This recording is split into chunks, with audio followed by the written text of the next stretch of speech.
రాజ్యమేది లేదు గాని రాణిలాగా చూసుకుంటా, కోటగట్టలేను గాని కళ్ళల్లో నిన్నే దాచుకుంటా. రాత ఎట్లా రాసి ఉన్నా మార్చి నీతో రాసుకుంటా, స్వర్గమంటూ ఉన్నదంటే అది నీతోనే ప్రతిరోజు పంచుకుంటా. నిన్ను కన్నా మీ నాన్న కన్నా అల్లారు ముద్దుగా సాదుకుంటా. నీకు కోపం వస్తే కొంత దూరం ఉంటాను, గీత గీస్తే నేను దాటానంట.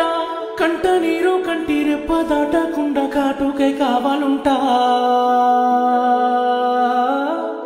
రాంబాయి నీ మీద నాకు మనసాయనే, ఏనాడు నిన్ను వీడిపోని నీడనైతనే.